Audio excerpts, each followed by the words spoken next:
अरे बापरे! पोळ्यांपासून इतकी भारी आणि टेस्टी मिठाई बनू शकते हे कोणाला कल्पनाच नसेल. हाय, हॅलो, नमस्कार. आज माझा मूड थोडा चेंज झाला होता. वाटलं चल काहीतरी नवीन बनवून खाऊया. रात्रीच्या जेवणातल्या 4 पोळ्या उरल्या होत्या. तेव्हा विचार केला या पोळ्यांपासून आज काहीतरी गोड बनवून पाहूया. आजकाल खरंच कोणत्या गोष्टीतून काय काय सुंदर बनतं सांगताच येत नाही.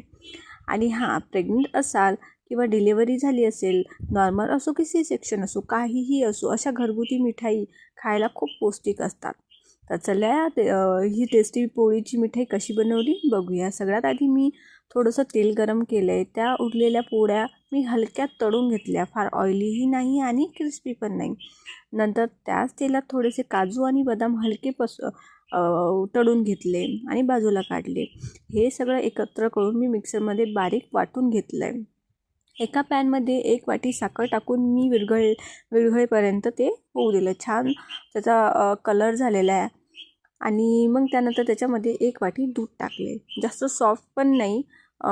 जर तुम्हाला जास्त सॉफ्ट हवं आहे तर 2 वाटी टाकू शकता. तर मधामधात मी युगूला पण पाहत होती. छान तो झोपलेला होता. मिश्रण घट्ट होऊ लागलं की त्यात बारीक केलेल्या पोळ्या, काजू, बदाम सगळं टाकलं आणि नीट एकजीव केलं पूर्ण. आता हे गरम मिश्रण बटर पेपरमध्ये ओतून नीट पसरवलं आहे आणि 2 तास ठेवलं आहे. फ्रीजमध्ये ठेवायची काहीही गरज नाही, बाहेर पण ठेवू शकतो आपण.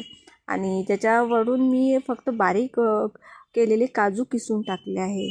तुम्ही ड्रायफ्रूट, नारळ किंवा गुलाबाची पाकळी काहीही टाकू शकता, डेकोरेट करू शकता, पण मी साधं सिंपल केलं आहे. आणि खरं सांगते, इतकी जबरदस्त टेस्टी मिठाई तयार झाली ना की शब्दच नाही आहे माझ्याकडे. काहीही तुम्ही एकदा नक्की बनवून पहा.